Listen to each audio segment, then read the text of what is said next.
Hello, good evening, नमस्कार, जोहार। माँ भारती सक्सेस पॉइंट परिवार में आप सबों का स्वागत है। हम लोग 9 फरवरी शिफ्ट 1 में जो क्वेश्चन पूछा गया था साइंस से रिलेटेड, उसका हम लोग एनालिसिस करेंगे और एक ही वीडियो में, इसी वीडियो में शिफ्ट 1, शिफ्ट 2, शिफ्ट 3 तीनों का एनालिसिस कर लेंगे, ठीक है। जिसमें से पहला क्वेश्चन आया हुआ था 9 फरवरी का, शिफ्ट 1 का है ये क्वेश्चन कि निम्नलिखित में से कौन सी मात्रा किसी पिंड पर उत्प्लावन बल का परिमाण निर्धारित करती है। तो इसमें से क्या हो जाएगा इस प्रश्न का सही आंसर? ऑप्शन ए पिंड का पृष्ठीय क्षेत्रफल, ठीक है। ऑप्शन बी पिंड का भार। ऑप्शन सी है द्रव्य का घनत्व और विस्थापित आयतन। ऑप्शन डी है कि द्रव्य का तापमान। तो इस प्रश्न का सही आंसर क्या हो जाएगा? फटाफट इस प्रश्न का सही आंसर दीजिए। तो इस प्रश्न का सही आंसर क्या हो जाएगा? ऑप्शन सी हो जाएगा इस प्रश्न का सही आंसर कि द्रव्य का घनत्व और विस्थापित आयतन। देखिए, आर्किमिडीज का सिद्धांत बताता है कि जब किसी पिंड को किसी द्रव में पूरी तरह या आंशिक रूप से डुबोया जाता है तो वह एक ऊपर की ओर बल का अनुभव करता है जो उसके द्वारा विस्थापित द्रव के भार के बराबर होता है, ठीक है। तो इसके आधार पे क्या हो जाएगा इस प्रश्न का सही answer? Option C. Next question है कि औसत चाल की इकाई क्या होती है। तो औसत चाल की इकाई क्या होती है ये बताना है, एसआई यूनिट बताना है, ठीक है। एसआई यूनिट क्या होती है ये बतलाना है। ऑप्शन ई किलोमीटर घंटा, ऑप्शन बी मीटर पर second square, option C centimetre पर सेकेंड, ऑप्शन डी मीटर पर सेकेंड।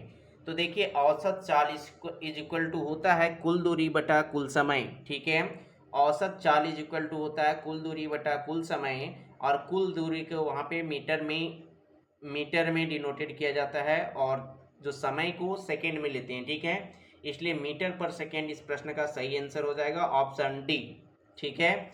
नेक्स्ट क्वेश्चन है कि यदि समान वस्तु की दूरी, बोलता है यदि किसी वस्तु का दूरी समय ग्राफ, देखिए दूरी और समय ग्राफ जो है, दूरी और समय ग्राफ इधर ले लीजिए, दूरी और नीचे समय, ठीक है। एक्स एक्सिस में समय, वाई एक्सिस में दूरी। बोलता है समय अक्ष के समानांतर, बोलता है समय अक्ष के समानांतर दैट इज इस प्रकार से एक सीधी रेखा है तो वस्तु की चाल क्या है? वस्तु की चाल क्या है ये बतलाना है। तो इस प्रश्न का सही आंसर क्या हो जाएगा? इस प्रश्न का सही आंसर क्या हो जाएगा कि वस्तु का चाल क्या है? चाल इज इक्वल टू होता है दूरी इंटू समय, ठीक है। मतलब दूरी इंटू समय होता है तो क्या इसका चाल क्या होगा? समान होगा, बढ़ती हुई होगी, कि गैर शून्य स्थिर होगा, कि शून्य होगा। तो चाल क्या हो जाएगा? यदि दूरी बढ़ ही नहीं रहा है, ठीक है, दूरी बढ़ ही नहीं रहा है तो इसमें क्या हो जाएगा? देखिए, दूरी यदि बढ़ता तो इस प्रकार से बनता, ठीक है। लेकिन दूरी बढ़ ही नहीं रहा तो दूरी क्या हो गया? Zero. Zero into something zero हो जाएगा। इस प्रकार से इस प्रश्न का सही आंसर ऑप्शन डी हो जाएगा कि शून्य होगा, ठीक है। नेक्स्ट क्वेश्चन है कि पानी में घोलने पर निम्नलिखित में से किस लवण का पीएच 7 के करीब होगा? पीएच जो है वो पानी में घोलने पर इनमें से किस लवण का पीएच जो होगा 7 के करीब होगा ये बतलाना है। Na2CO3 को, NaCl को, CH3COO को, कि NH4Cl को। तो इस प्रश्न का सही आंसर क्या हो जाएगा? फटाफट बताइए। इस प्रश्न का सही आंसर क्या हो जाएगा? सोडियम क्लोराइड को घोलने पर, ठीक है। सोडियम क्लोराइड को घोलने पर उसका पीएच, जो लवण का पीएच मान होगा वो 7 के करीब होगा, ठीक है। क्योंकि सोडियम क्लोराइड क्या है? एक उदासीन लवण है जो एक परबल अम्ल और एक परबल क्षार के बीच क्या करता है? उदासीनीकरण अभिक्रिया द्वारा बनता है, ठीक है। नेक्स्ट क्वेश्चन है कि एक जोड़े के लिए सबसे उपयुक्त गर्भ निरोधक तरीका कौन सा है? ठीक है, एक जोड़े दैट इज एक कपल के लिए सबसे उपयुक्त गर्भ निरोधक तरीका कौन सा है जो हार्मोनल और सर्जिकल दोनों तरीकों से बचना चाहते हैं? एक जोड़े हैं जो जिसके लिए सबसे उपयुक्त गर्भ निरोधक तरीका इनमें से कौन सा है जो हार्मोनल और सर्जिकल दोनों तरीके से बचना चाहते हैं? ऑप्शन ए कॉपर टी डालना, ऑप्शन बी मौखिक गोलियां लेना, ऑप्शन सी कंडोम जैसे अवरोधक तरीकों का उपयोग करना, ऑप्शन डी प्राकृतिक तरीके मतलब आवधिक संयम बरतना। तो इस प्रश्न का सही आंसर क्या होगा? इस प्रश्न का सही आंसर दीजिए। तो हार्मोनल और सर्जिकल दोनों तरीके से बचना चाहते हैं, उनके लिए कंडम जैसे अवरोधक तरीकों का उपयोग करना चाहिए। ठीक है, नेक्स्ट क्वेश्चन है कि तांबा हवा में मौजूद नम कार्बन डाइऑक्साइड के साथ प्रतिक्रिया करता है और धीरे धीरे अपनी चमकदार भूरी सतह खो देता है तथा मूल कॉपर कार्बोनेट की कौन सी रंग की परत प्राप्त करती है? अर्थात मूल कॉपर कार्बोनेट किस प्रकार की रंग की प्राप्त करता है, ये बतलाना है। ठीक है, हरा रंग, लाल भूरा रंग, काला रंग, सफेद रंग। तो इस प्रश्न का सही आंसर क्या हो जाएगा? ऑप्शन ए हो जाएगा, हरा रंग। ठीक है, नेक्स्ट क्वेश्चन है कि स्थानिक और विदेशी पशु नस्लों के क्रॉस ब्रीडिंग का क्या फायदा है? यदि स्थानीय और विदेशी पशु नस्लों को यदि क्रॉस ब्रीडिंग कराया जाए तो उससे क्या फायदा होता है? ऑप्शन ए, पर्यावरण के लिए कम अनुकूलता होगा। ऑप्शन बी, तेज प्रजनन दर होगा। ऑप्शन सी, उच्च और दूध उत्पादन होगी। ऑप्शन डी, कि घना ऊन उत्पादन होगा। तो इस प्रश्न का सही आंसर हो जाएगा ऑप्शन सी, कि उच्च और दूध उत्पादन होगा। ठीक है, अर्थात क्या होंगे? इसका मतलब ये होगा कि यदि स्थानीय और विदेशी पशु नस्लों को क्रॉस ब्रीडिंग कराने से उनकी कद में ऊंचाई बढ़ेगी और दूध के उत्पादन में भी क्या होगा? वृद्धि होगा। ठीक है, तो देखिए क्वेश्चन में यहाँ पे ऑप्शन डी भी हो सकता है कि घना ऊन उत्पादन, ये भी हो सकता है, लेकिन घना ऊन उत्पादन सटीक आंसर नहीं, क्योंकि उससे अच्छा ऑप्शन दिया हुआ है, ऑप्शन सी। इसलिए आंसर क्या होगा? ऑप्शन सी होगा, उच्च और दूध उत्पादन। ठीक है, नेक्स्ट क्वेश्चन होगा कि विद्युत अपघटनी परिष्करण में अशुद्ध धातु का उपयोग किसके रूप में किया जाता है? विद्युत अपघटनी परिष्करण में अर्थात विद्युत के उपयोगों में अशुद्ध धातु का उपयोग किस रूप में किया जाता है, ये बताइए। ऑप्शन ए, विभाजक के रूप में। ऑप्शन बी, एनोड के रूप में। ऑप्शन बी, कैथोड के रूप में। ऑप्शन डी, विद्युत अपघट्य के रूप में।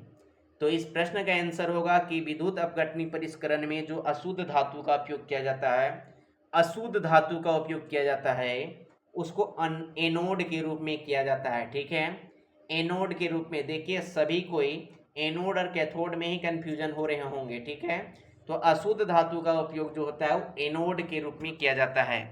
नेक्स्ट क्वेश्चन है कि एक लड़की ने एक चट्टान के पास ताली बजाई। ये न्यूमेरिकल है, आराम से कीजिए। कि एक लड़की ने एक चट्टान के पास ताली बजाई और 8 सेकंड बाद प्रतिध्वनि सुनी। ठीक है, 8 सेकंड के बाद उसको सुनाई पड़ा।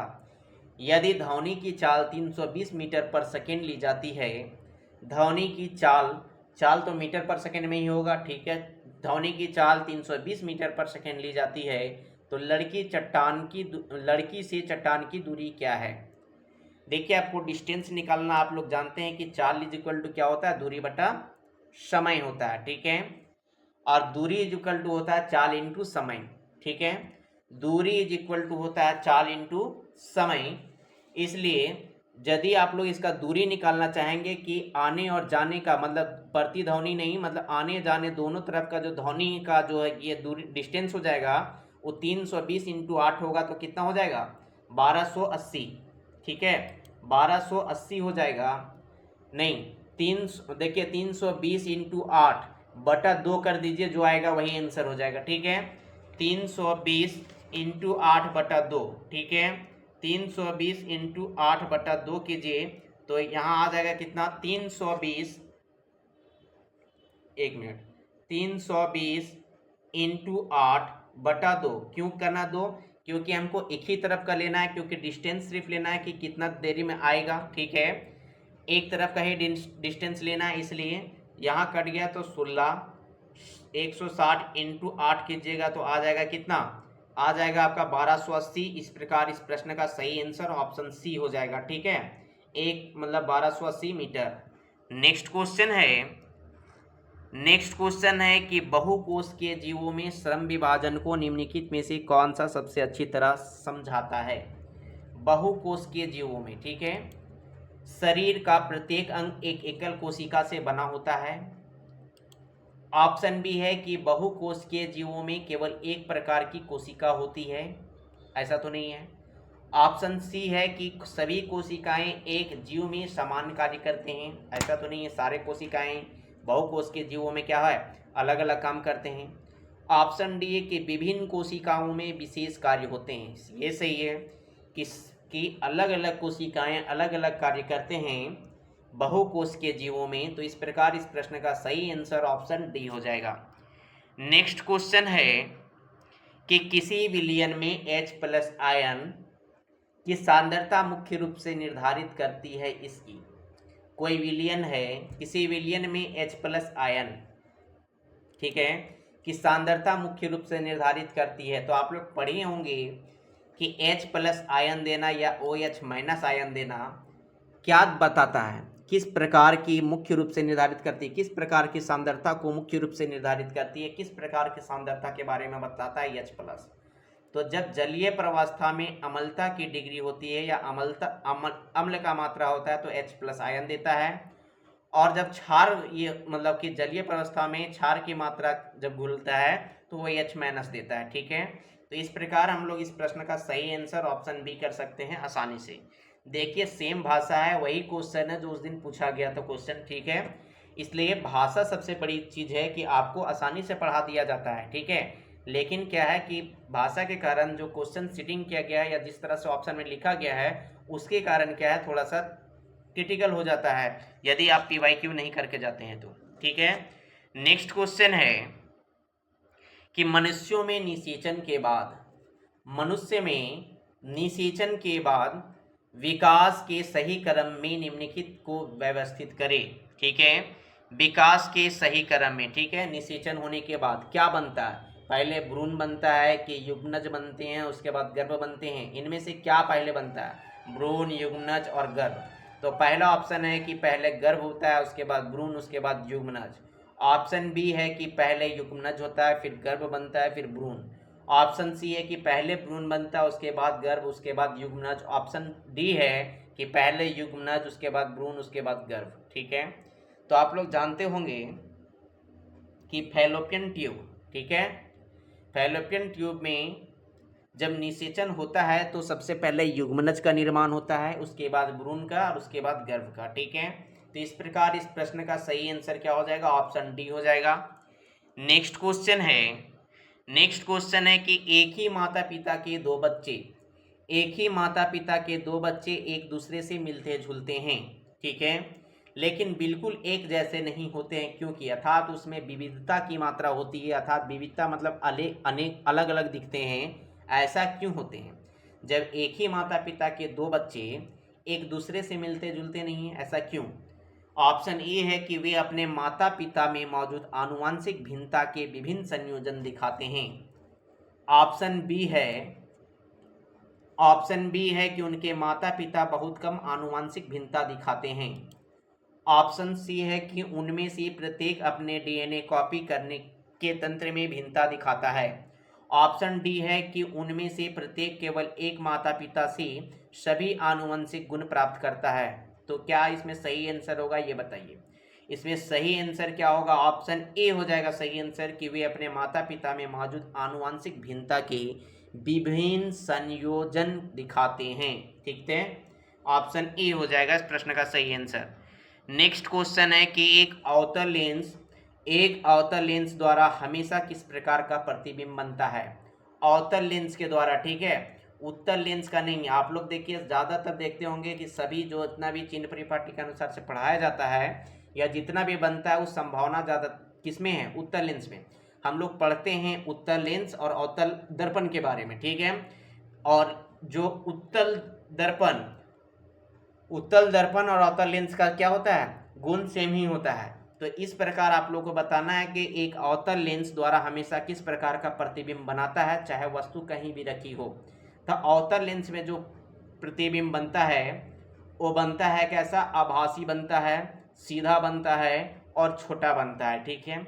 आभासी बनता है, सीधा बनता है और छोटा बनता है, अर्थात लेंस के विपरीत दिशा में बनेगी, ठीक है, सीधा बनेगा और छोटा बनेगा, ठीक है।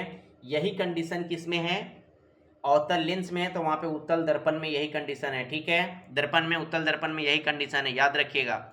नेक्स्ट क्वेश्चन है कि निम्नलिखित में से किस परिपथ तत्व का उपयोग किसी बंद परिपथ में प्रवाहित होने वाली धारा की मात्रा को भिन्न करने के लिए किया जाता है।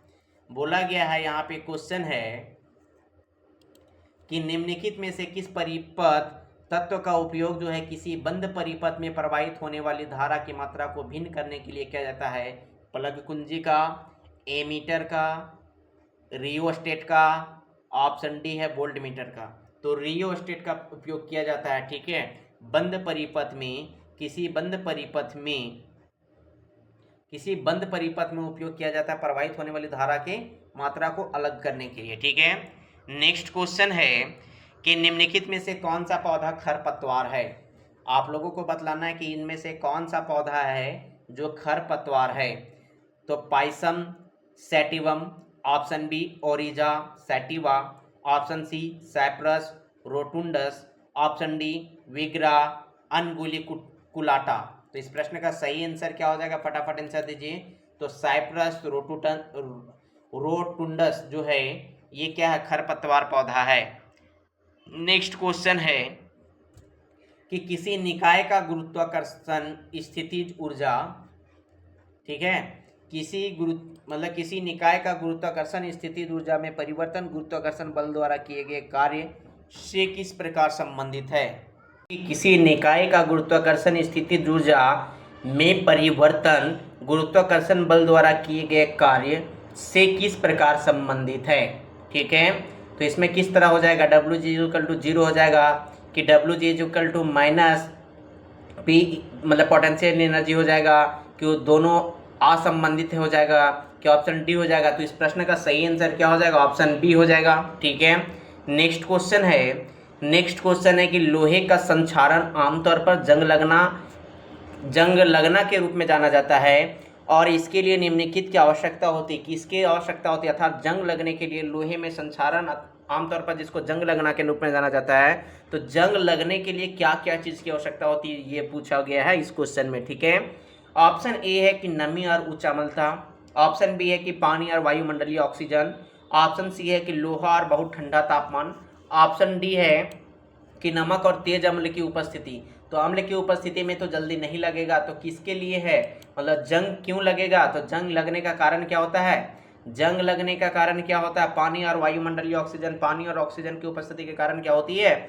जंग लगता है। ठीक है, नेक्स्ट क्वेश्चन है कि द्रव्यमान संरक्षण के नियम बताता है कि क्या बताता है, फटाफट आंसर कीजिए। द्रव्यमान संरक्षण का नियम क्या बतलाता है, इस प्रश्न का सही आंसर कीजिए, क्या हो जाएगा, इस प्रश्न का सही आंसर कीजिए, क्या हो जाएगा।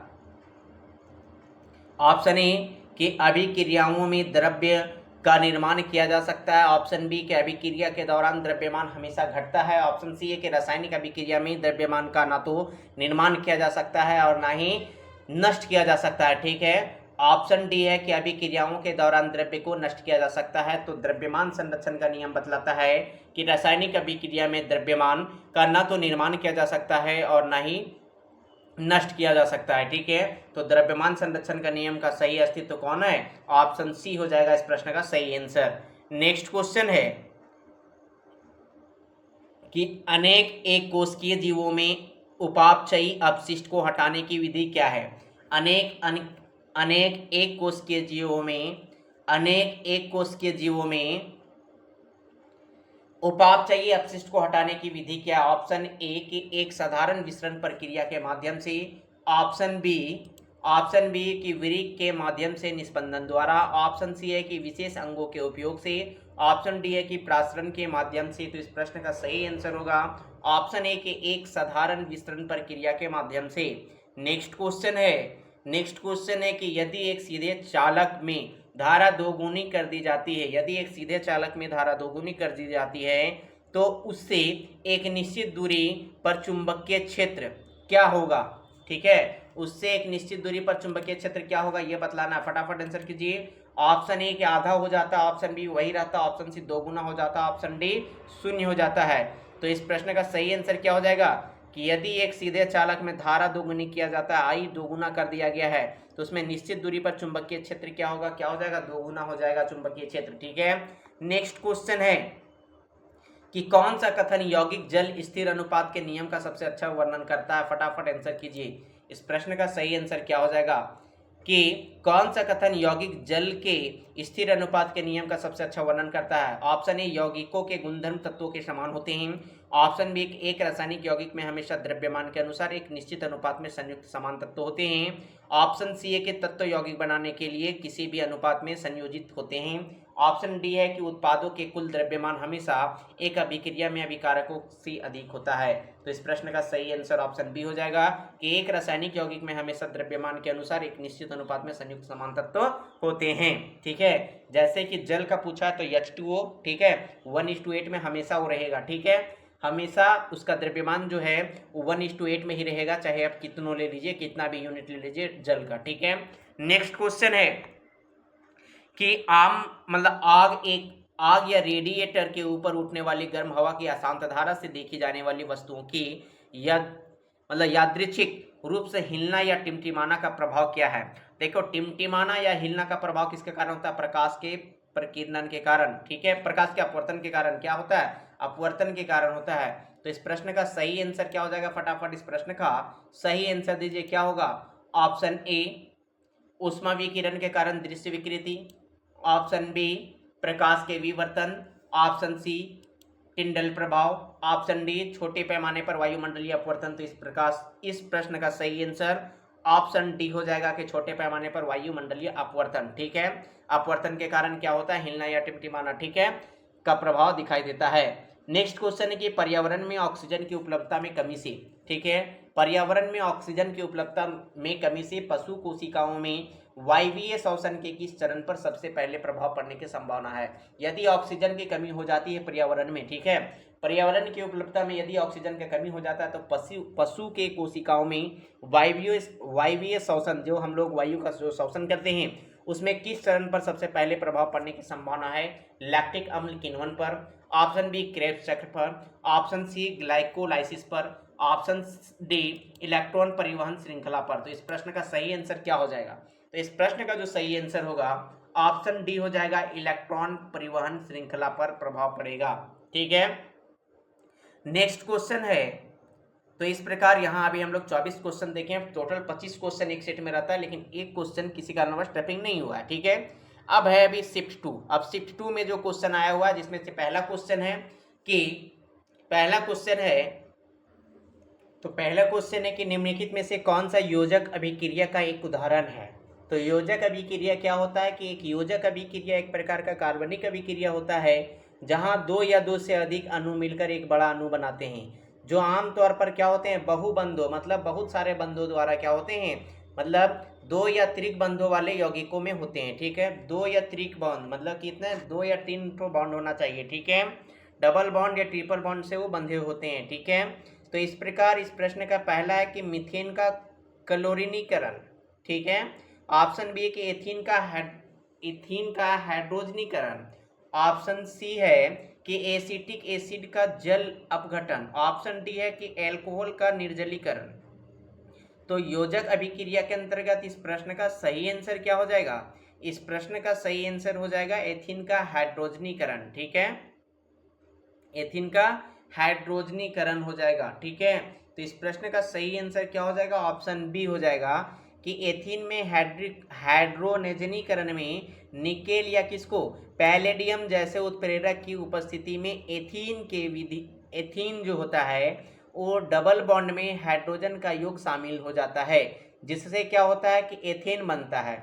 इस प्रकार इस प्रश्न का सही आंसर ऑप्शन बी हो जाएगा, एथीन का हाइड्रोजनीकरण। नेक्स्ट क्वेश्चन है कि निम्नलिखित में से कौन सा वायुमंडलीय अपवर्तन के कारण नहीं होता है। वायुमंडलीय अपवर्तन के कारण इनमें से क्या नहीं होता है, ये बतलाना है। ठीक है, ऑप्शन ए सूर्य की अपनी वास्तविक ज्यामितीय स्थिति से आकाश में अधिक ऊंचाई पर दिखाई देना। ऑप्शन बी है कि सूर्योदय एवं सूर्यास्त के समय सूर्य का लाल रंग दिखाई देना। ऑप्शन सी है कि तारों का टिमटिमाना। ऑप्शन डी है कि देर से सूर्यास्त और अग्रिम सूर्योदय, मतलब पहले सूर्योदय और बाद में सूर्यास्त होना। तो इस प्रकार हम लोग सबसे पहले समझते हैं कि वायुमंडलीय अपवर्तन होता क्या है। तो वायुमंडलीय अपवर्तन का मीनिंग होता है कि प्रकाश के मुड़ने की परिघटना है एक वायुमंडलीय अपवर्तन, क्योंकि यह पृथ्वी के वायुमंडल की परतों से होकर गुजरता है जिनकी ऑप्टिकल घनत्व अलग अलग होती है। ठीक है, तो इस प्रकार इस प्रश्न का सही आंसर क्या हो जाएगा? तो वायुमंडलीय अपवर्तन के कारण ही तो होता है कि सूर्य का अपनी वास्तविक ज्यामितीय स्थिति से आकाश से अधिक ऊंचाई पर दिखाई देता है। ठीक है, अपवर्तन मतलब एक माध्यम से दूसरे माध्यम की ओर जाती है और मुड़ जाती है। ठीक है, तो इस प्रकार इस प्रश्न में जो हो जाएगा, सूर्योदय एवं सूर्यास्त के समय सूर्य का लाल रंग जो होता है वो किसके? प्रकाश के विकर्णन के कारण होता है। किसके कारण होता है? प्रकाश के प्रकीर्णन के कारण होता है। ठीक है, विशेष रूप से कौन सा प्रकीर्णन? रेले प्रकीर्णन के कारण होती है। तो इस प्रकार इस प्रश्न का सही आंसर ऑप्शन बी हो जाएगा। नेक्स्ट क्वेश्चन है कि एक अवतल दर्पण के ध्रुव और फोकस के बीच की दूरी, ठीक है, अवतल दर्पण पूछा गया है, मतलब पी और एफ के बीच की दूरी जो है 30 सेंटीमीटर है।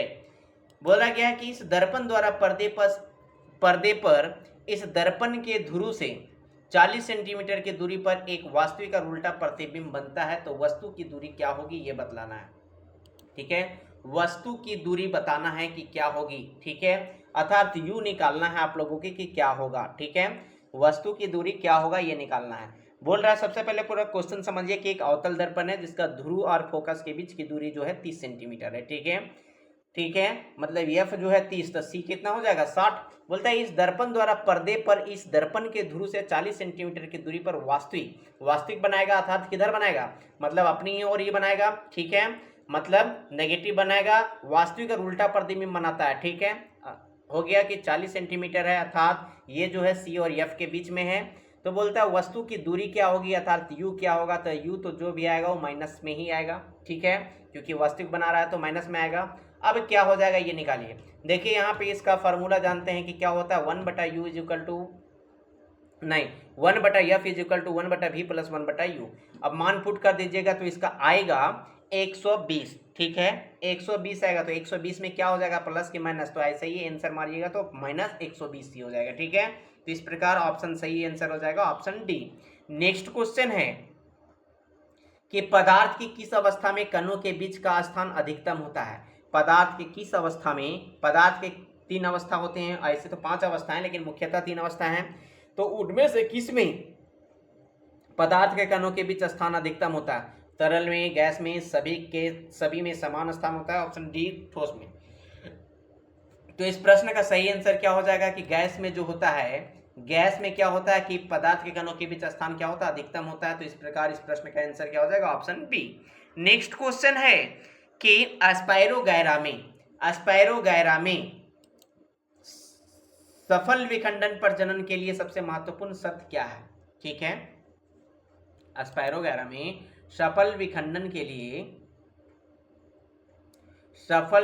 प्रजनन के लिए सबसे महत्वपूर्ण शर्त बताना है। तो जो सबसे पहले एस्पायरोगैरा जो होता है, एस्पायरोगैरा फिलामेंट हरे शैवाल का एक वंश है जो जिग्नेमेटल्स वर्ग से संबंधित होता है या क्लोरोप्लास्ट की अपनी उपस्थिति के कारण सर्पिल या हेलिकल अवस्था के रूप में जाना जाता है। ठीक है, कैसा आकार का होता है? सर्पिल या हेलिकल अवस्था में। ठीक है, एस्पायरोगैरा जो है बाबू सबसे पहले है कि ये अलैंगिक प्रजनन मुख्य रूप से विखंडन नामक प्रक्रिया के माध्यम से होता है। ठीक है, ये भी समझ गए क्या कि विखंडन प्रजनन कौन करता है, इनमें से कौन करता है, ये भी क्वेश्चन देता है। इसलिए आप ये समझ जाइए कि सबसे पहले विखंडन कैसे करता, मतलब कि विखंडन के माध्यम से कौन करता है? एस्पायरोगैरा करता है। ठीक है, और इसी प्रक्रिया में वनस्पतिक जो शरीर होते हैं, अर्थात विखंडन की प्रक्रिया में वनस्पतिक शरीर जिसको फिलामेंट बोलते हैं, परिपक्वता प्राप्त करने पर बस छोटे छोटे टुकड़े या खंड में टूट जाता है, जिसको हम लोग बोलते हैं विखंडन। ठीक है, तो अभी इस क्वेश्चन में पूछा गया था कि एस्पायरोगैरा में सफल विखंडन प्रजनन के लिए सबसे महत्वपूर्ण शर्त क्या है? तो प्रत्येक खंड में प्रजनन अंगों की उपस्थिति, तो ऐसा तो नहीं है,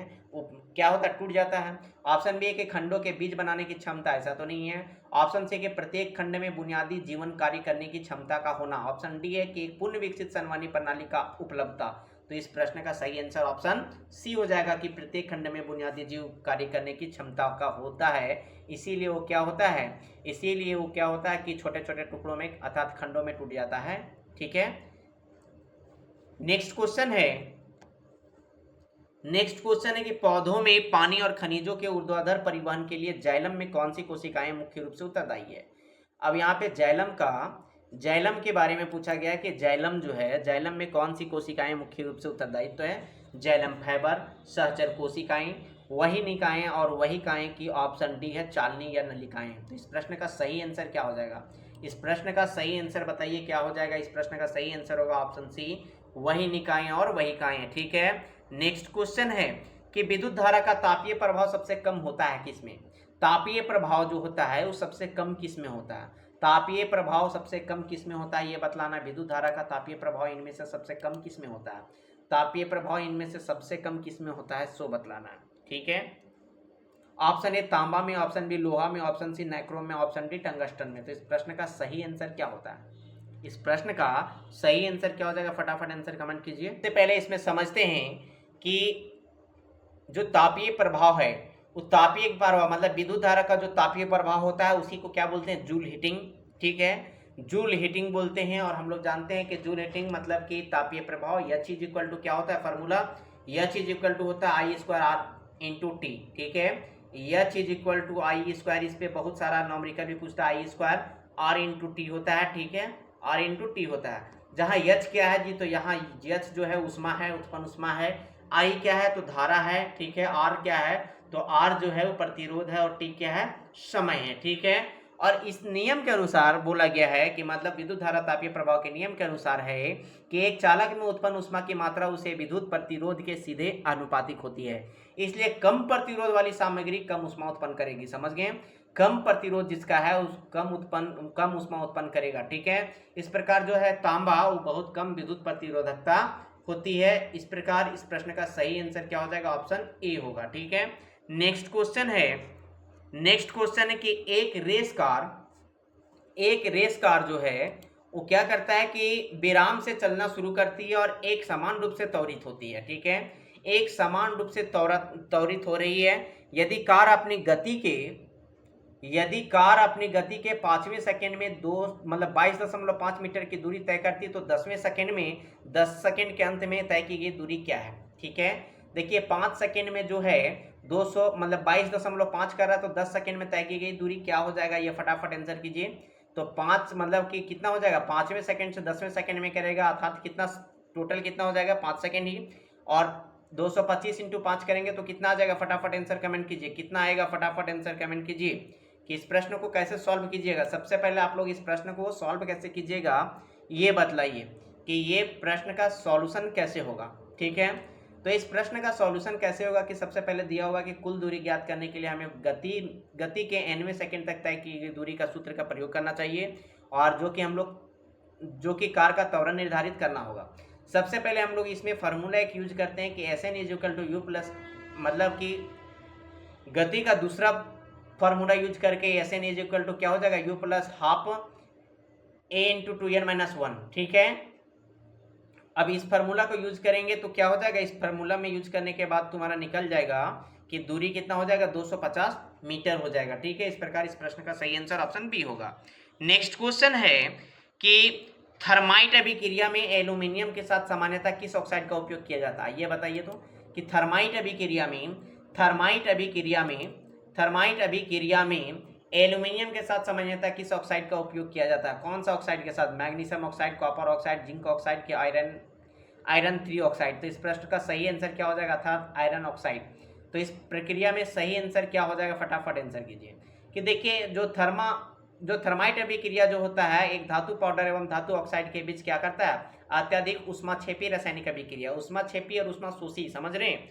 उष्मा को जो अवशोषित करो शोषी, और जो उष्मा दे वो क्या बोलता है? उष्माक्षेपी। ठीक है, सबसे आम और विशिष्ट संस्करण में एल्यूमिनियम पाउडर और आयरन थर्ड ऑक्साइड मतलब Fe2O3 शामिल है। ठीक है, तो इस प्रकार इस प्रश्न का जो सही आंसर होगा आयरन ऑक्साइड हो जाएगा। ऑप्शन डी हो जाएगा कि आयरन ऑक्साइड शामिल होते हैं थर्माइट अभिक्रिया में। ठीक है, आयरन ऑक्साइड प्लस एल्युमिनियम यही बनता है aluminium oxide plus iron plus उष्मा। ठीक है, तो इस प्रकार इस प्रश्न का सही आंसर ऑप्शन डी हो जाएगा। नेक्स्ट क्वेश्चन है कि निम्नलिखित में से किस प्रकार का अयस्क पाइराइट है? अब पाइराइट मतलब किसका अयस्क है जो पाइराइट है ये बताना है, ठीक है। पाइराइट किसका अयस्क होता है जी, फटाफट आंसर कीजिए, किसका होता है, फटाफट आंसर कीजिए, इसको डायरेक्ट रटना पड़ता है, समझिए। नाइट्रेट का, सल्फाइड का, हैलाइड का कि ऑक्साइड का? तो पाइराइट किसका है, सल्फाइड का है ना, सल्फाइड का अयस्क क्या है, पाइराइट है, तो इस प्रश्न का सही आंसर ऑप्शन बी हो जाएगा।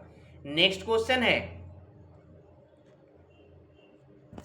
नेक्स्ट क्वेश्चन है कि यदि किसी कार का वेग जो है v इक्वल टू 4 मतलब v 4 सेकंड में 20 मीटर पर सेकंड से बढ़कर 40 मीटर पर सेकंड हो जाता है, कितना परिवर्तन हुआ, तो 20 मीटर पर सेकंड हो जाता है, तो कार का त्वरण ज्ञात कीजिए। त्वरण इज इक्वल टू क्या होता है जी, फटाफट आंसर कीजिए।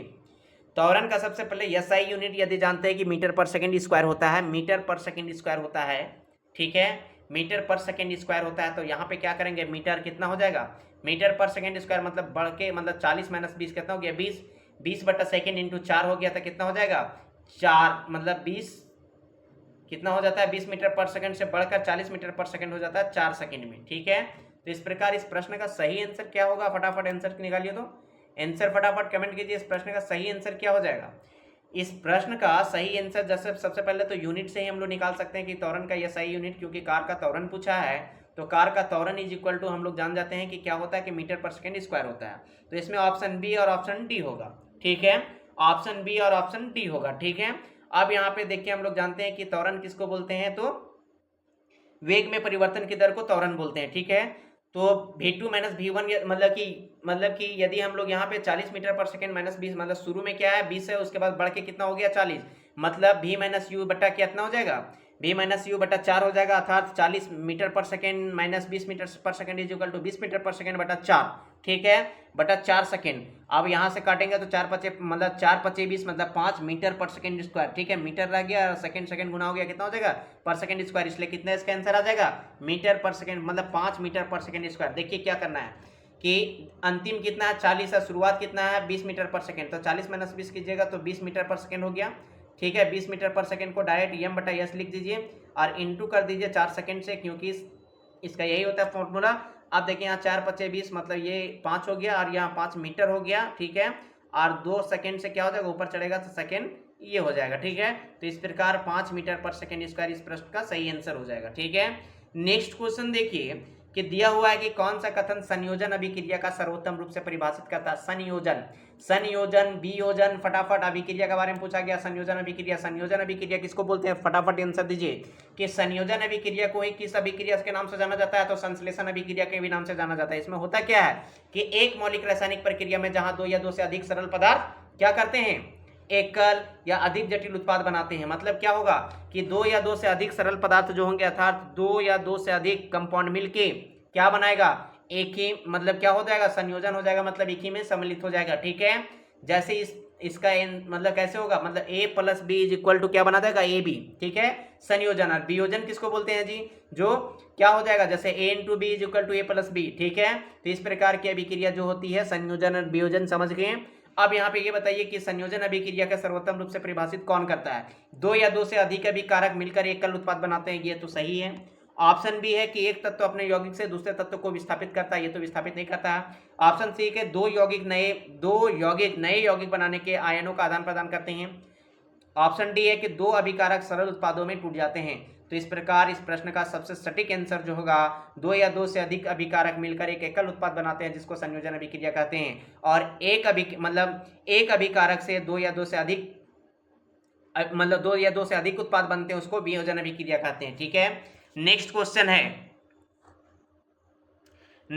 है कि कल्पना कीजिए कि ठीक है, आपको कल्पना करना किसके बारे में कि कोई देश वैश्विक समझौते के बावजूद CFC क्लोरोफ्लोरोकार्बन का उपयोग करना जारी रखता है, ठीक है। वैश्विक समझौता होने के बाद भी CFC का उपयोग करना जारी रखता है, ठीक है। तो उस देश और दुनिया के लिए इसके क्या परिणाम हो सकते हैं। यदि कोई है जो CFC जनरेट कर ही रहा है, ठीक है, आपको मतलब कि कोई बड़ा सा वैश्विक समझौता होता है और वहाँ पे बताया जाता है कि CFC का उपयोग कम करना है, जितना कम से कम हो सके, और कोई देश है जो किसी का बात ही नहीं मान रहा है और वो अपना पूरा मतलब कि CFC उत्पादन कर रहा है, मतलब पूरा सारा माइनिंग वगैरह चला ही रहा है, जिससे CFC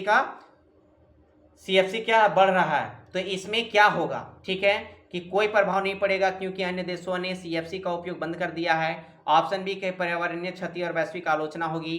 ऑप्शन सी है कि तेज औद्योगिक विकास होगा। ऑप्शन डी है कि वर्षों में वृद्धि होगी। तो देखिए कितनों, देखिए जिस तरह से क्वेश्चन पूछा गया, आप लोग देखिएगा कितना भी पढ़ लीजिए, जब तक आप कॉमन सेंस नहीं लगाइएगा एग्जामिनेशन क्लियर नहीं हो पाएगा। ठीक है, आप जब तक एमसीक्यू नहीं लगाइएगा, पीवाईक्यू नहीं लगाइएगा, तब तक कोई क्लियर एग्जामिनेशन ग्रुप डी का होना बहुत मुश्किल है। क्योंकि देखिए अब क्वेश्चन जो है ना एकदम किससे देता है, किससे देता है, एकदम थ्योरी से देने लगा। तो इस प्रकार इस प्रश्न का सही आंसर होगा पर्यावरणीय क्षति और वैश्विक आलोचना होगी।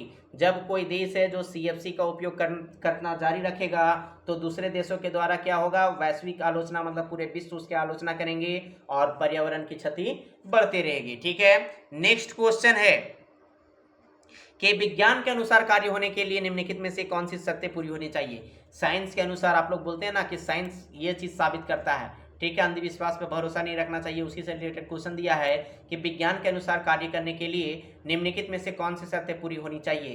केवल वस्तु चलती है भले ही कोई बल ना लगाया गया हो। ऑप्शन बी है कि किसी वस्तु पर एक बल कार्य करना चाहिए और वस्तु विस्थापित होनी चाहिए। ऑप्शन सी है कि केवल एक बल लगाया जाता है भले ही वस्तु ना हिले। ऑप्शन डी है कि वस्तु स्थिर है और एक बल लगाया जाता है। तो इस प्रश्न का सटीक जो आंसर है ऑप्शन बी हो जाएगा कि किसी वस्तु पर एक बल कार्य करना चाहिए और वस्तु क्या होना चाहिए, विस्थापित भी होनी चाहिए। नेक्स्ट क्वेश्चन है कि मानव मादा प्रजनन तंत्र में भ्रूण के विकास के दौरान अपराज, जिसको प्लेसेंटा बोलते हैं, ठीक है, प्लेसेंटा या युग्मनज क्या भूमिका निभाता है ये बतलाना है। कि यहाँ माँ और भ्रूण के बीच पोषक तत्वों एवं अपशिष्ट पदार्थों का आदान प्रदान का सुगम बनाता है।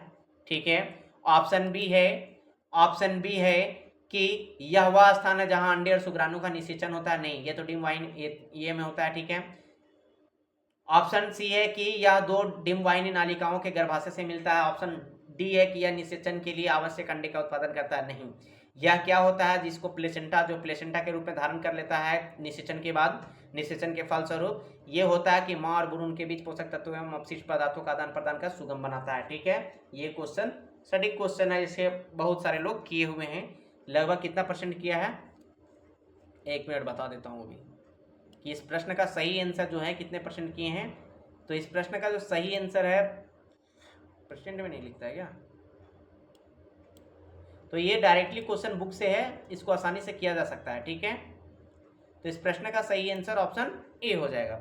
नेक्स्ट क्वेश्चन है कि एक वस्तु की लंबवत ऊपर, मतलब एक वस्तु को लंबवत ऊपर की ओर फेंका जाता है। ठीक है, और वह 20 मीटर की ऊंचाई तक जाता है और वस्तु को किस वेग में फेंका गया था ये निकालना है, वेग में निकालना है। वेग का सबसे पहले हम लोग जानते हैं वेलोसिटी का जो मात्रक होता है मीटर सेकेंड में होता है, मीटर पर सेकेंड में होता है। ठीक है, अब यहाँ पे देखिए क्या है कि सबसे पहले आपको दिया हुआ क्या है, ये सबसे पहले दिया हुआ कि एच दिया हुआ है आपका, ठीक है, 20 मीटर, और दिया हुआ है आपका कि ग्रेविटेशन मतलब जी दिया हुआ है, कितना दिया हुआ है, गुरुत्वाकर्षण बल कितना दिया हुआ है, 10 मीटर पर सेकेंड स्क्वायर यूज करना है। ठीक है, गुरुत्वाकर्षण त्वरण। ठीक है, तो इस प्रश्न का सही आंसर क्या हो जाएगा, ये निकालने के लिए क्या निकालना है जी, तो निकालना है कि वस्तु को किस वेग से फेंका गया, मतलब वेग निकालना है। ठीक है, तो इसका कैसे निकालोगे जी, तो सबसे पहले हम लोग जानते हैं कि एक हम लोग गति का पहला नियम में पढ़े हैं कि पहला नियम क्या कहता है, पहला नियम है कि पहला नियम नहीं, गति का तीसरा समीकरण है। देखिए पहला नियम तो लगेगा नहीं, ठीक है, क्योंकि एक्सेलरेशन हमारे मतलब कि पहला नियम तो लगेगा नहीं। ऑप्शन मतलब क्या होगा कि सबसे पहले हमारा इसमें नियम लगेगा, तीसरा नियम, गति का तीसरा नियम लगेगा कि v square is equal to U square plus 2as। ठीक है, ये वाली नियम हमारा लगता है। और इसमें क्या होता है कि यहाँ पे भी क्या हो, जैसे सबसे पहले जो बोल रहा है कि 20 मीटर की ऊंचाई तक जाता है। ठीक है, मतलब डिस्प्लेसमेंट दिया हुआ है 20 मीटर। ठीक है, और भी मतलब वहाँ जब पहुँचता है, वो जब पहुँचता है तो क्या होता है, जब पहुँचता है तो वहाँ से जब वो मतलब पहुँचता है तो वहाँ तो पहुँचने के साथ जीरो हो जाता है, जहाँ पे जीरो होगा वहीं पे ना भी होगा। तो भी स्क्वायर हम लोग जानते हैं फार्मूला, भी स्क्वायर इज इक्वल टू, यहाँ पे गति का तीसरा नियम लगेगा, भी square is equal to U square plus क्या होता है 2as। ठीक है, 2as। ठीक है, अब यहाँ पे क्या करते हैं कि a हमारा दिया हुआ 10 मीटर पर सेकेंड स्क्वायर और s हमारा दिया हुआ 20, और यहाँ पे हो गया मतलब 2as दिया हुआ है। सबसे पहले देखो भी हम पुट करेंगे तो भी का वैल्यू 0 हो जाएगा, इसलिए 0 का square that is 0। You square minus मतलब यू स्क्वायर माइनस 2as में पुट करते हैं तो यू स्क्वायर और यहाँ पे 2as का वैल्यू पुट करेंगे 2 इंटू 10 इंटू 20 मतलब -10, क्योंकि एक्सेलरेशन जो है नीचे की ओर जब ऊपर से नीचे की ओर आता है तो क्या होता है, त्वरण क्या होता है, नेगेटिव होता है। ठीक है, नहीं सॉरी, जब नीचे से ऊपर की ओर जाता है तो त्वरण नेगेटिव होता है, जब ऊपर से नीचे की ओर आती है तो क्या होता है, त्वरण पॉजिटिव होता है। तो ये यहाँ पे नीचे से ऊपर की ओर जा रहा है तो यहाँ पे माइनस होगा, तो 2 इंटू -10 इंटू कितना हो जाएगा, 20 हो जाएगा। तो टोटल करेंगे तो कितना हो जाएगा, 20 दहा के 200 दूनी 400। ठीक है, तो यहाँ पे हो जाएगा 0 इज इक्वल टू भी का वैल्यू 0 और is equal to U square is equal to मतलब यू स्क्वायर माइनस 400। अब यू स्क्वायर को इधर रहने देते हैं और -400 को इधर करेंगे तो 400 हो जाएगा। इसलिए देखिए यहाँ पे क्या करना है कि v का वैल्यू 0 कीजिए, u का वैल्यू यू स्क्वायर ही रहना दीजिए। ठीक है, और इसका क्या हो जाएगा 2as का जगह पे यहाँ पे जो हो जाएगा, यहाँ पे जो हो जाएगा क्या हो जाएगा, -400 हो जाएगा यदि पुट कीजिएगा पूरा वैल्यू तो। ठीक है, ये U square is equal to इधर मतलब कि इधर चल जाएगा 400, तो क्या हो जाएगा कि 400 बराबर जो हो जाएगा यू स्क्वायर हो जाएगा। ठीक है, यू स्क्वायर हो जाएगा और यू इज इक्वल टू कितना हो जाएगा, यू इज इक्वल टू कितना हो गया, यू इज इक्वल टू आ जाएगा 20। ठीक है, 20 मीटर पर सेकेंड। ठीक है, 20 मीटर पर सेकेंड आ जाएगा। ठीक है, 20 मीटर पर सेकेंड। तो इस प्रश्न का सही आंसर 20 मीटर पर सेकेंड ही होगा, यही हम लोगों को निकालना भी है। ठीक है, नेक्स्ट क्वेश्चन है कि बेकिंग सोडा गर्म करने पर कौन सी गैस छोड़ती है। जब बेकिंग सोडा को गर्म किया जाता है तो कौन सी गैस छोड़ती है, फटाफट आंसर कीजिए। बेकिंग सोडा को गर्म करने पर कौन सी गैस छोड़ती है। बेकिंग सोडा का सबसे पहले फार्मूला होता है NaHCO3। ठीक है, बेकिंग सोडा का या तो सोडियम बाइकार्बोनेट उसी का नाम है, तो सोडियम बाइकार्बोनेट का फार्मूला होता है कितना होता है, NaHCO3। ठीक है, जब NaHCO3 को गर्म करेंगे अर्थात उष्मा देंगे इसमें तो क्या बनेगा, तो बनेगा क्या, Na2CO3। ठीक है, सोडियम कार्बोनेट प्लस जल, ठीक है, H2O और प्लस क्या बनेगा, कार्बन डाइऑक्साइड। अर्थात यहाँ पे पूछा गया था मतलब 2NaOH को मतलब दो यूनिट लेंगे किसका, सोडियम बाइकार्बोनेट का। ठीक है, तो ये बनेगा। अब जब ये बन गया तो यहाँ पे पूछा गया था कि बेकिंग सोडा को गर्म करने पर कौन सी गैस छोड़ती है, तो कौन सा गैस छोड़ता है, कार्बन डाइऑक्साइड। तो इस प्रश्न का सही आंसर क्या हो जाएगा, इस प्रश्न का सही आंसर हो जाएगा ऑप्शन ए।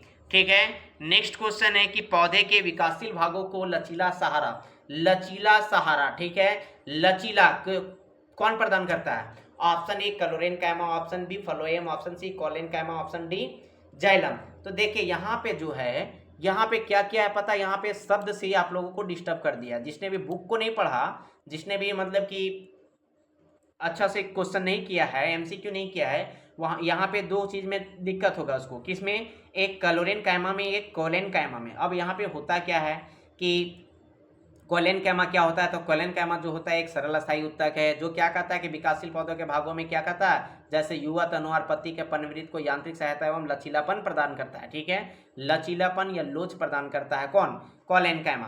ठीक है, कोलेरेन कैमा कौन, कोलेन कैमा। तो इस प्रश्न का सही आंसर क्या हो जाएगा, इसी को कहते हैं कोलेन कैमा, कोलेन कैमा के कारण होता है। अब यहाँ पे दिया हुआ था क्या कि कोलेरेन कैमा। ठीक है, कोलेरेन कैमा, तो इस प्रक्रिया को हम लोग बोलते हैं कोलेन कैमा। ठीक है, जो लचीला देता है उसको कोलेन कैमा कहते हैं। ठीक है, कोलेन कैमा कहते हैं।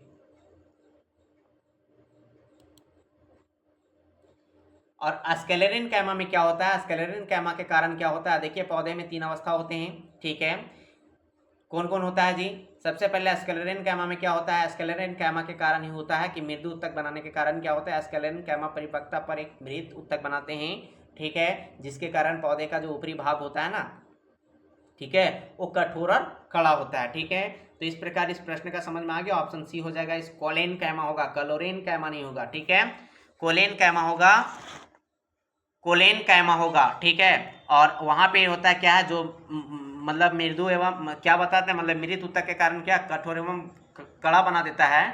ठीक है, वो किसके कारण बनाता है, स्क्लेरेन कैमा। इसीलिए यहाँ पे दिया हुआ घुमाया हुआ क्वेश्चन कि क्लोरेन कैमा होगा कि कोलेन कैमा होगा, तो कोलेन कैमा होगा। ठीक है, नेक्स्ट क्वेश्चन है कि एक कोलाइडल विलयन क्या है। कोलाइडल विलयन, ये क्वेश्चन फिक्स से पूछता है, समझे, सारा एग्जाम में कोलाइडल विलयन से क्वेश्चन पूछता है कि कोलाइडल विलयन है क्या। ठीक है, कोलाइडल विलयन होता क्या है, तो हम लोग जानते हैं, बहुत बार पढ़े हैं और आप लोग पढ़े भी हैं कि कोलाइडल क्या है। कोलाइड क्या है? एक विस्मांगी मिश्रण है जिसमें क्या होता है, पदार्थ सूक्ष्म कण के रूप में बिखरे हुए होते हैं, आघूर्णनशील कण होते हैं, ठीक है। दूसरे पदार्थ और से क्या होते हैं, निलंबित रहता है, ठीक है।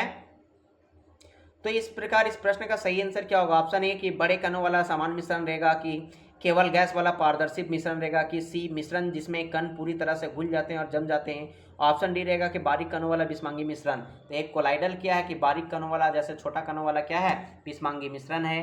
तो इस प्रकार इस प्रश्न का सही आंसर ऑप्शन डी हो जाएगा। नेक्स्ट क्वेश्चन है कि निम्नलिखित में से कौन सा जीव पुनरुद्ध भवन की घटना को दर्शाता है? फटाफट आंसर कीजिए कि पुनरुद्ध भवन की घटना को कौन सा जीव है जो दर्शाता है। ऑप्शन ए क्या हो जाएगा, घरेलू मक्खी। ऑप्शन बी शहद की मक्खी। ऑप्शन सी होगा मच्छर। ऑप्शन डी होगा प्लेनेरिया। तो इस प्रकार इस प्रश्न का सही आंसर क्या हो जाएगा? फटाफट आंसर कीजिए कि प्लेनेरिया क्या है, एक छोटा सा टुकड़ा होता है, ठीक है। एक छोटा सा टुकड़ा मतलब कि 1 से 2 सप्ताह की अवधि के भीतर ही क्या करता है, पूरा रूप से मतलब पूर्ण रूप से अच्छी तरह से अनुपातिक जीव में पुनर्जीवित हो सकता है। कौन? प्लेनेरिया। तो इस प्रकार इस प्रश्न का सही आंसर ऑप्शन डी होगा। नेक्स्ट क्वेश्चन है कि अंगों के सही क्रम से रिक्त स्थान को भरे, ठीक है। अंगों के सही क्रम से रिक्त स्थान को भरिए। बोलता है कि मूत्र किस में बनता है, ठीक है। मूत्र जो है, सबसे पहले यहाँ पे क्वेश्चन है कि मूत्र किस में बनता है और किस से होकर गुजरता है और किस में संग्रहित होता है और अंत में किसके माध्यम से निकलता है। तो हम लोग जानते हैं कि अंत में जो निकलता है वो मूत्र मार्ग से निकलता है, ठीक है। मूत्र जो है वो अंत में मूत्र मार्ग से निकलता है, अर्थात ऑप्शन सी और डी होना चाहिए। तो पहला है कि मूत्र किस में बनता है। तो मूत्र किस में बनता है जी, फटाफट आंसर कीजिए कि पहला यहाँ पे लिखा हुआ है कि मूत्र किस में बनता है। तो मूत्र किस में बनता है, सबसे पहले आंसर कीजिए कि मूत्र बनता किस में है। मूत्र बनता कहाँ पे, फटाफट आंसर कीजिए। तो मूत्र बनता है वृक्क में, दैट इज किडनी में बनता है, ठीक है। किडनी में बनता है, ठीक है। तो मूत्र वाहिनी होगा नहीं, ऑप्शन बी मूत्र मार्ग में बनता नहीं, ऑप्शन सी मूत्राशय में बनता नहीं, ऑप्शन डी वृक्क किडनी में बनता है, ठीक है। अब दूसरा क्वेश्चन है कि कहाँ से होकर गुजरता है। मूत्र मतलब बन गया वृक्क में, किडनी में, उसके बाद कहाँ से होकर गुजरता है, तो मूत्र वाहिनी से होकर गुजरता है। कहाँ संचित होता है, तो मूत्राशय में संचित होता है, और कहाँ से निकलता है, तो मूत्र मार्ग से निकलता है। इस प्रकार इस प्रश्न का सही आंसर ऑप्शन डी होगा। नेक्स्ट क्वेश्चन है कि शाकनाशी द्वारा फसलों को किससे बचाया जाता है, ठीक है। शाकनाशी द्वारा फसलों को किससे बचाया जाता है ये बताना है, ठीक है। किससे बचाया जाता है शाकनाशी, जो हम लोग डालते हैं ना, किसको मारने के लिए डालते हैं शाकनाशी। ऑप्शन ए कवक को मारने के लिए, कीटों को मारने के लिए, कि खरपतवारों को मारने के लिए, कि बैक्टीरिया को मारने के लिए। तो शाकनाशी जो होता है फसलों को किससे बचाता है, खरपतवारों से बचाता है, ठीक है। नेक्स्ट क्वेश्चन है कि एक अनुदैर्ध्य तरंग में कण की गति कैसी होती है। अनुदैर्ध्य तरंग में कण की गति कैसी होती है ये बतलाना है, ठीक है। कैसी होती है, तरंग गति के लंबवत, यादृच्छिक, कि तरंग दिशा के समांतर, की वृत्ताकार। तो इस प्रश्न का सही आंसर क्या हो जाएगा, इस प्रश्न का सही आंसर क्या हो जाएगा, तरंग दिशा के समानांतर होता है, ठीक है। तरंग दिशा के समानांतर होता है अनुदैर्ध्य तरंग के कण की गति। नेक्स्ट क्वेश्चन है कि घरेलू बिजली की आपूर्ति में जो घर में आप लोग बिजली उपयोग कर रहे हैं, मतलब कि बिजली पहुंच रहा है, उसमें निम्नलिखित में से कौन सा कथन तारों के रंग कोड का सही वर्णन करता है। तार के आधार पे देखते होंगे कि तार के आधार पे वो जोड़ता होगा बिजली मिस्त्री, ठीक है। तो क्या होता है कि लाइव वायर जो होता है, मतलब जिसमें परमानेंट करंट होते हैं, ठीक है, जिसमें लाइन होने पर परमानेंट करंट होते हैं, उसमें उसका रंग कैसा होता है। ऑप्शन बी है न्यूट्रल वायर का रंग कैसा होता है, मतलब न्यूट्रल वायर का रंग कैसा होता है, और अर्थिंग का रंग कैसा होता है, ये आप लोगों को बतलाना है। तो लाइव वायर लाल होता है, न्यूट्रल वायर को हम लोग जानते हैं कि काला का उपयोग करते हैं न्यूट्रल वायर के रूप में, और अर्थिंग के रूप में हम लोग किसका उपयोग करते हैं, हरा रंग का उपयोग करते हैं। तो इस प्रकार इस प्रश्न का सही आंसर भी क्या हो जाएगा, ऑप्शन ए ही सही आंसर होगा। नेक्स्ट क्वेश्चन है कि जब स्याही की एक बूंद पानी में डाली जाती है, जब क्या होता है, जब स्याही की बूंद एक बूंद पानी में डाली जाती है और बिना हिलाए छोड़ दी जाती है, तो स्याही धीरे धीरे पूरे पानी में फैल जाती है, ठीक है। पूरे पानी में फैल जाती है। यह अवलोकन पदार्थ के किस गुण के सबसे अच्छी तरह से दर्शाता है ये बताना है कि ये जो हो रहा है कि जब पानी के बूंद में कोई स्याही की मतलब पानी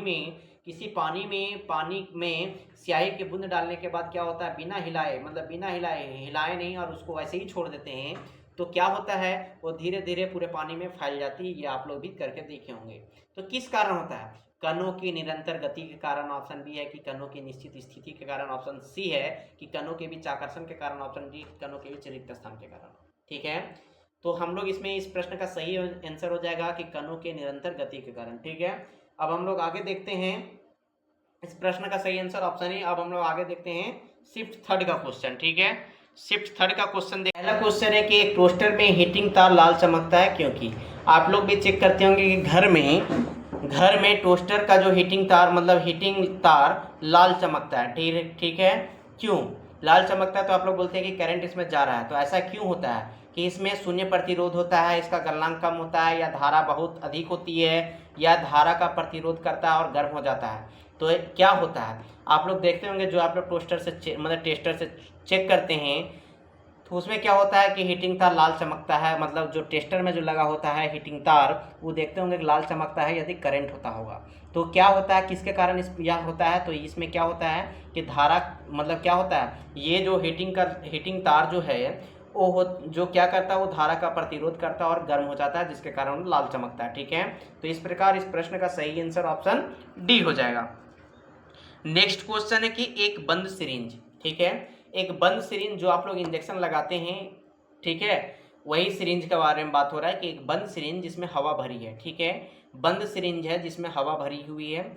अब बोलता है कि वो एक सिरे से दबाया जाता है, ऊपर से मान लिया जाए पूरा खोल लिए हैं। अब बोलता है कि एक बंद सिरिंज है जिसको ऊपर से दबाया जा रहा है, मतलब सिरे से दबाया जाता है, जबकि दूसरा सिरा बंद रखा जाता है। तो सिरिंज के अंदर की हवा की स्थिति के संदर्भ में इस क्रिया का सबसे संभावित परिणाम क्या होगा? कि अंदर की हवा का तापमान काफ़ी गिर जाता है। ऑप्शन बी है कि हवा पूरी तरह से सिरिंज से बाहर निकल जाती है। ऑप्शन सी है कि हवा का आयतन बढ़ जाता है और दबाव घट जाता है।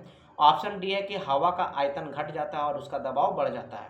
तो इस प्रकार इस प्रश्न का सही आंसर क्या हो जाएगा?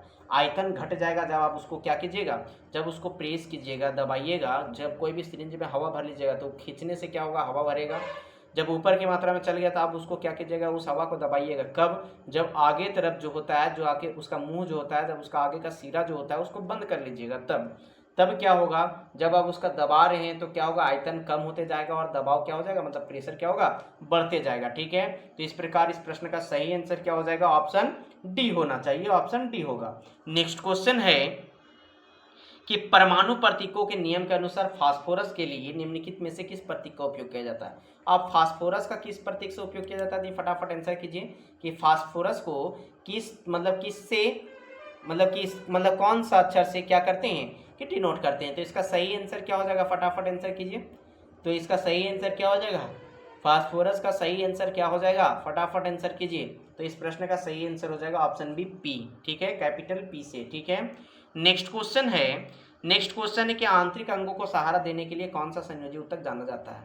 अब आंतरिक अंगों को जब कोई किसी का भी बॉडी है, ठीक है, मतलब कोई भी मानव का बॉडी है मान लिया जाए, उसमें क्या है कि आंतरिक अंगों को सहारा देने के लिए कौन सा संयोजी ऊतक माना जाता है? अब संयोजी ऊतक आप समझ रहे हैं कि कौन सा मतलब किसका माना जाता है, ठीक है, सहारा देने के लिए। ऑप्शन ए सल्फ्यूब कला का, ऑप्शन बी कंडरा का, ऑप्शन सी मतलब स्नायु का, ऑप्शन डी एरियोलर का। तो इस प्रकार इस प्रश्न का जो सही आंसर होगा एरियोलर का। ठीक है, एरियोलर जो है वही संयोजी ऊतक को माना जाता है आंतरिक अंगों का सहारा देने के लिए। नेक्स्ट क्वेश्चन है कि कणों के बीच का स्थान ठोस से गैस में कैसे बदलता है? अब आप लोग देखते होंगे कि ठोस से सीधा कण जो है वो गैस में परिवर्तित हो जाते हैं। किससे? ठोस और गैस में हमेशा समान दूरी होती है, ऐसा तो नहीं है। पदार्थ की अवस्थाओं में परिवर्तन के दौरान स्थान अपरिवर्तित रहता है। ऑप्शन सी है कि जब पदार्थ ठोस से गैस में बदलता है तो स्थान बढ़ जाता है, ये सही है। ऑप्शन डी कि जब पदार्थ ठोस से गैस में बदलता है तो स्थान घट जाती, नहीं, स्थान बढ़ जाता है। तो इसका सटीक आंसर ऑप्शन सी होगा। नेक्स्ट क्वेश्चन है कि क्वेश्चन नंबर 6 है कि 4 kg द्रव्यमान की एक वस्तु पर दो सेकेंड अवधि के लिए एक स्थिर बल लगाया जाता है। ठीक है, जिससे उसका वेग जो है 2 मीटर पर सेकेंड से बढ़कर 8 मीटर पर सेकेंड हो जाता है। ठीक है, 2 मीटर पर सेकेंड से बढ़ा 8 मीटर पर सेकेंड हो गया। वही बल 4 सेकेंड की अवधि के लिए लगाया जाता है। तो वस्तु का अंतिम वेग क्या होगा, v इक्वल टू पूछ रहा है और सब में मतलब v इक्वल टू मीटर पर सेकेंड इसको निकालना है। ठीक है, मीटर पर सेकेंड ही निकालना है। तो अब क्या हो जाएगा, सब जो ऑप्शन है मीटर पर सेकेंड में ही दिया हुआ। देखिए मीटर पर सेकेंड जो हम बोल रहे हैं उसका यूनिट होता है, और ये हम इसलिए बोल रहे हैं क्योंकि कभी कभी जो होता है ना कि मतलब कोई कोई क्वेश्चन में देखते होंगे कि यूनिट से ही पकड़ा जाएगा कि उसका सही आंसर क्या आना चाहिए। ठीक है, तो अब इसमें क्या हो जाएगा, फटाफट आंसर की लगाई, मतलब सोचिए कि क्या करना चाहिए, कहाँ क्या लगाना चाहिए। तो ये जो है गति की मतलब न्यूटन की गति के दूसरे नियम का पालन करेगा। ठीक है, दूसरा समीकरण इसका होता क्या है ये फटाफट कमेंट कीजिए, और जो होता है उसके आधार पे पुट करते जाइए, ये आ जाएगा। ठीक है, ये आ जाएगा, तो गति के दूसरे नियम पे पुट कीजिएगा तो ये आ जाएगा, और इसका आंसर आएगा 14 मीटर पर सेकेंड। ठीक है, ऑप्शन डी। नेक्स्ट क्वेश्चन है कि पौधे में पत्तियों में बना भोजन, बोलता है कि पौधा में जो पत्तियों में जो भोजन बनता है कौन सा जटिल ऊतक द्वारा अन्य भागों में पहुंचाया जाता है। तो भोजन के लिए कौन सा होता है, तो फ्लोएम होता है। तो इस प्रश्न का सही आंसर क्या हो जाएगा, फ्लोएम। जैलम जो जल और खनिज को परिवहन करता है। कोलेनकैमा, कोलेनकैमा तो कोलेनकैमा या क्लोरेनकैमा जो होता है वो क्या होता है, वो क्या होता है मतलब जो उसको लचीलापन, मतलब पौधे को जो लचीलापन भाग होता है। स्क्लेरेनकैमा क्या होता है, कोलेनकैमा, स्क्लेरेनकैमा, पैरेनकैमा। ठीक है, तो कोलेनकैमा लचीला भाग हो गया। ठीक है, तो इस प्रकार इस प्रश्न का सही आंसर ऑप्शन सी हो जाएगा कि फ्लोएम के जरिए या फ्लोएम नामक जटिल ऊतक के द्वारा। नेक्स्ट क्वेश्चन है कि एक वैज्ञानिक ने प्रजनन कर रहे एक बहुकोशिकीय जीव का अवलोकन किया। ठीक है, एक वैज्ञानिक ने प्रजनन कर रहे बहुकोशिकीय जीव यहाँ पे है। ठीक है, बहुकोशिकीय जीव का अवलोकन किया, निम्नलिखित में से कौन सी विधि का उपयोग हुआ पौधे नहीं कर रहा होगा। पौधा कौन सा उपयोग नहीं कर रहा होगा, मुकुलन कर रहा होगा, विखंडन कर रहा होगा, कि वनस्पति प्रवर्धन कर रहा होगा, द्विविखंडन, कौन सा नहीं कर रहा होगा, ये फटाफट बताइए। कि एक वैज्ञानिक जो है यहाँ पे क्वेश्चन है कि एक वैज्ञानिक ने प्रजनन कर रहे एक बहुकोशिकीय जीव का अवलोकन किया। ठीक है, तो उसमें से कौन नहीं कर रहा होगा, या फटाफट आंसर कीजिए क्या नहीं हो रहा होगा। तो क्या नहीं हो रहा, तो द्विविखंडन नहीं हो रहा होगा, ऑप्शन डी नहीं हो रहा होगा। ठीक है, द्विविखंडन नहीं हो रहा होगा पौधे में। ठीक है, नेक्स्ट क्वेश्चन है कि अम्ल और क्षार के बीच अभिक्रिया का सामान्य नाम क्या है, फटाफट आंसर कीजिए। तो अम्ल और क्षार क्या बनाता है, लवण बनाता है, जो क्या होता है उदासीन होता है, इसलिए क्या बोलते हैं, उदासीनीकरण अभिक्रिया बोलते हैं। नेक्स्ट क्वेश्चन है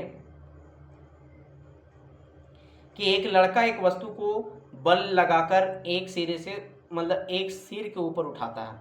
बोलता है एक लड़का एक वस्तु को बल लगाकर अपने सिर के ऊपर उठाता है। निम्नलिखित में से कौन सा कार्य ऋणात्मक होती है, कौन सा कार्य है जो ऋणात्मक होती है। ठीक है, नीचे से ऊपर उठाना। ठीक है, नीचे से ऊपर उठाकर अपने सिर पर उठा रहा है कोई वस्तु को, एक लड़का जो है वो अपने से ऊपर उठा के रख रहा है।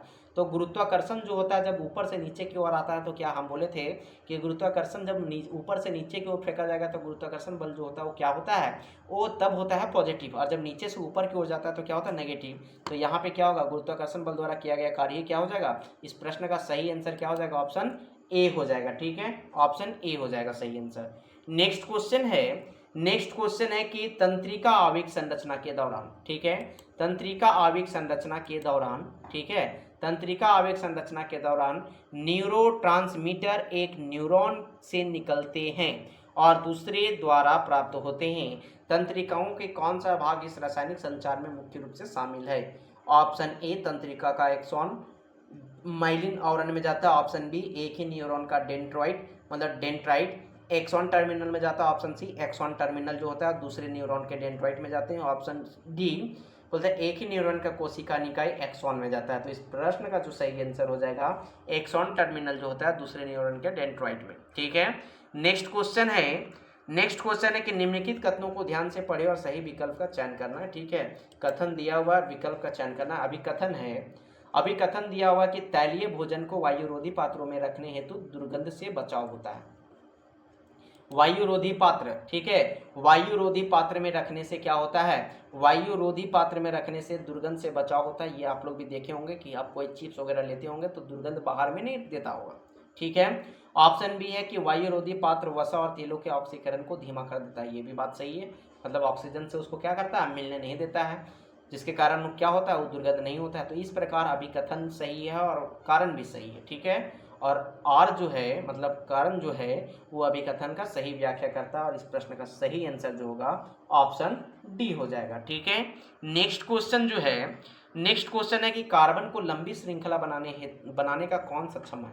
ये क्वेश्चन 1000 बार पूछा गया है रेलवे में, ये क्वेश्चन जो है 1000 बार पूछा गया है, कोई ऐसा साल नहीं है जो ये क्वेश्चन नहीं पूछता है। ठीक है, तो कार्बन की लंबी श्रृंखला बनाने का कौन सा गुण सक्षम बनाता है, बिना जानकारी के आप डायरेक्ट आंसर मारिएगा श्रृंखलन। ठीक है, नेक्स्ट क्वेश्चन है कि पौधे में भोजन का परिवहन करने वाले जटिल ऊतक, ठीक है, जो भोजन का परिवहन करते हैं वो जटिल ऊतक क्या कहलाता है, जो भोजन का परिवहन करता है वो क्या कहलाता है, जाइलम या फ्लोएम, तो क्या चीज बोलते हैं, फ्लोएम बोलते हैं।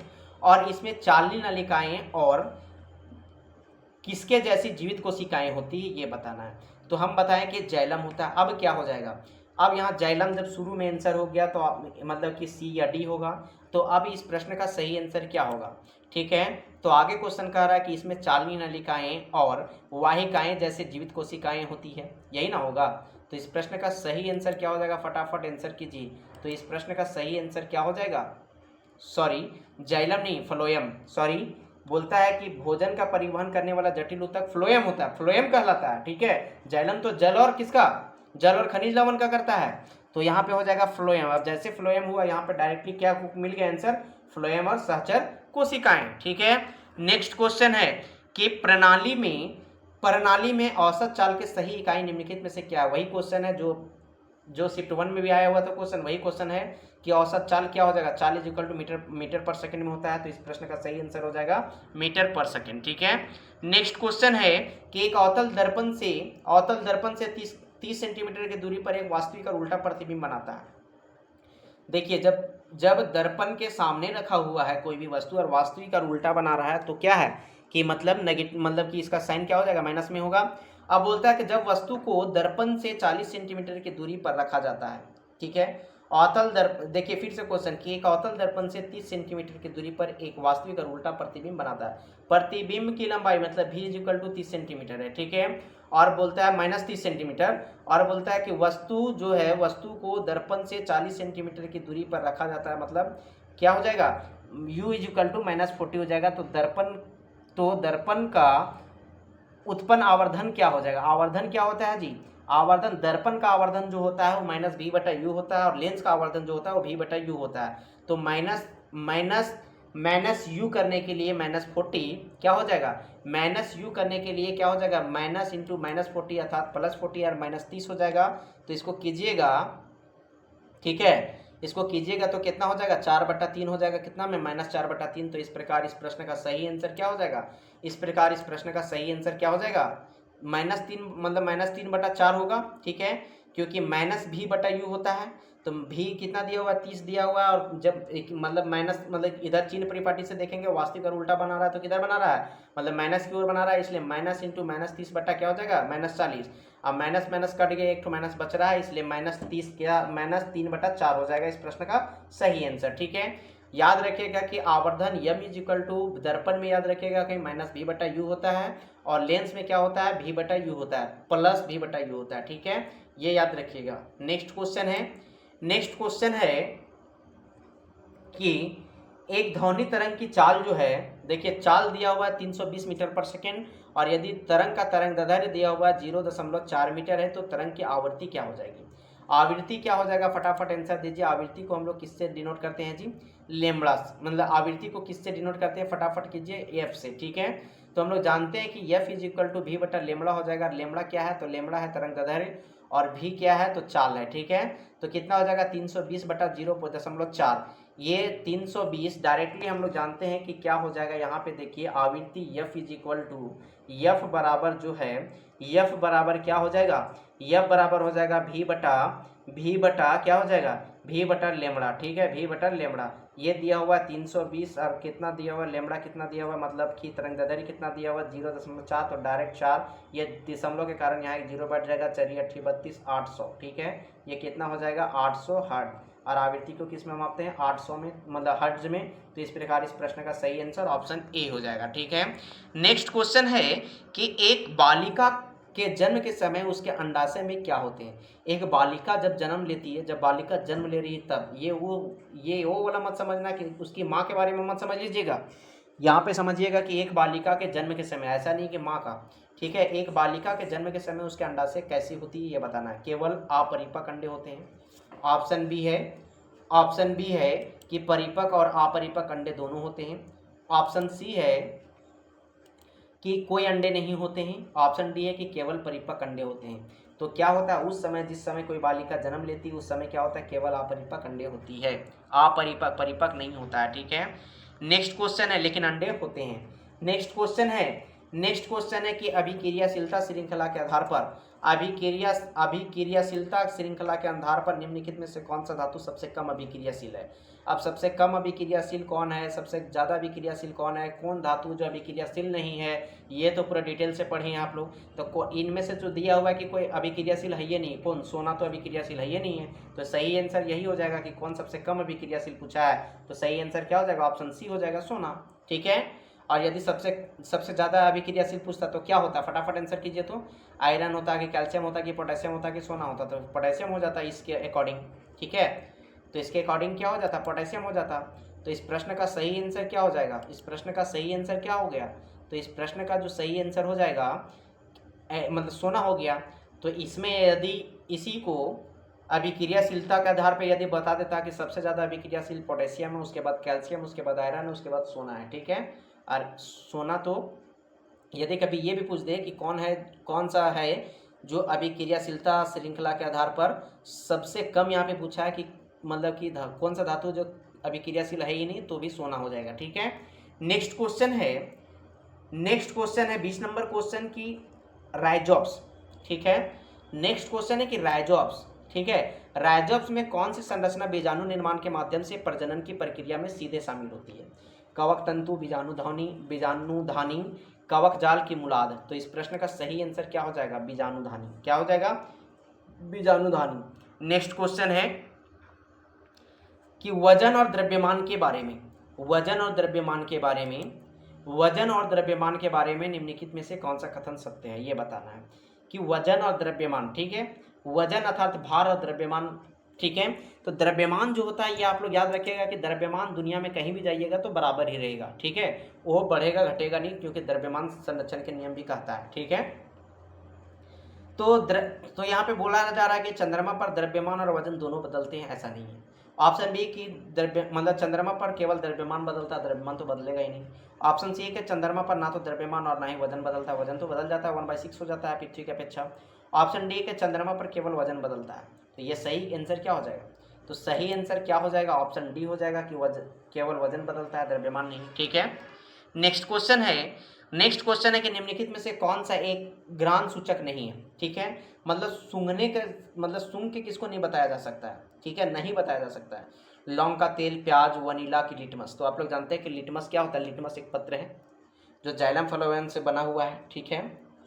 तो ये जो होता है इसको क्या सूंघ के नहीं बताया जा सकता, मतलब सूंघने की सूचक नहीं प्रणाली नहीं है, ठीक है। तो इसका सही आंसर ऑप्शन डी हो जाएगा, लिटमस। नेक्स्ट क्वेश्चन है कि एक छात्र है जो क्या कर रहा है कि एक छात्र अवतल लेंस का प्रयोग कर रहा है द्वारा स्क्रीन पर एक छोटा वास्तविक प्रतिबिंब बनाता है। छोटा और वास्तविक प्रतिबिंब बनाता अवतल लेंस की बात कर रहा है, ठीक है। तो इसमें गलती यह है कि अवतल लेंस प्रकाश को अपवर्तित नहीं करता है। ऑप्शन बी है कि अवतल लेंस आवर्धित प्रतिबिंब नहीं बना सकता है। ऑप्शन सी है कि अवतल लेंस हमेशा प्रकाश को अभिसरित करता है। ऑप्शन डी है कि अवतल लेंस प्रकाश प्रतिबिंब नहीं बना सकता है। तो अवतल लेंस क्या, इसमें सही आंसर क्या होगा। सबसे बड़ी बात यहाँ क्वेश्चन ये है कि क्वेश्चन पूछा जा रहा है कि एक छात्र जो है वो अवतल लेंस द्वारा स्क्रीन पर एक छोटा वास्तविक प्रतिबिंब बनाता हुआ दिखाता है। इसमें क्या गलती है, इसमें गलती यही है कि अवतल लेंस वास्तविक प्रतिबिंब नहीं बना सकता है, ठीक है, अपने ओर नहीं बना सकता है, ठीक है। अवतल लेंस क्या है, अपने ओर प्रतिबिंब नहीं बना सकता, यही सही आंसर है। और इस प्रकार इस प्रश्न का सही आंसर क्या होगा, ऑप्शन डी हो जाएगा। नेक्स्ट क्वेश्चन है कि पौधों में रोग पैदा करने वाले रोग जनक किसके माध्यम से फैल सकते हैं? मिट्टी के माध्यम से, मिट्टी और हवा दोनों के माध्यम से, हवा के माध्यम से, ना तो मिट्टी और ना ही हवा के माध्यम से। किसके कारण फैल सकते हैं ये बताइए। तो ये किसके कारण फैल सकते हैं, फटाफट आंसर कीजिए। मिट्टी और हवा दोनों के माध्यम से, ठीक है, दोनों के माध्यम से फैल सकते हैं।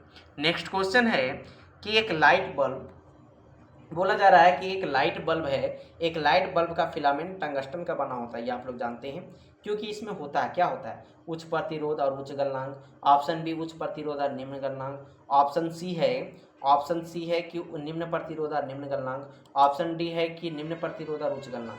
तो होता क्या है, फटाफट आंसर कीजिए।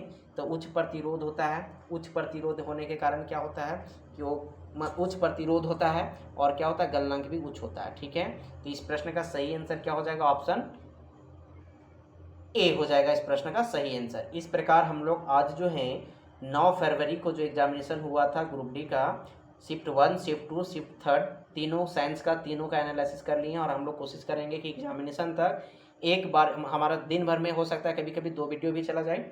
आप लोग ज़्यादा से ज़्यादा वीडियो को देख लें एग्जामिनेशन से पहले, ताकि क्वेश्चन जो है देख रहे होंगे कि क्वेश्चन जो है कि 3-4 चैप्टर का ही इर्द गिर्द घूमते रहता है। इससे बहुत बेनिफिट आपका होगा, बहुत सारे कॉन्सेप्ट क्लियर हो जाएंगे, बहुत सारे आप लोग आसानी से वहाँ कर सकते हैं, ठीक है, क्वेश्चन आराम से मार सकते हैं। कोई क्वेश्चन तो डायरेक्ट रिपीटेड क्वेश्चन रहता है, ठीक है, तो वहाँ पे बहुत आसानी हो जाएगा यदि आप समझ के जाते हैं तो, ठीक है। Thank you very much. आप लोग ज़्यादा से ज़्यादा वीडियो को लाइक कीजिए, शेयर कीजिए, सब्सक्राइब कीजिए। धन्यवाद।